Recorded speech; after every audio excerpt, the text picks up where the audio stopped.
ఉండేవాడు. వాడు పేద రైతు. వాడికి ఒక బావి ఉండేది.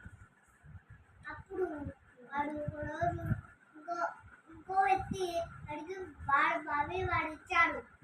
అప్పుడు నీళ్ళు తీసుకున్నప్పుడే నీళ్ళు నావి, ఈ బావి నీవి కదా.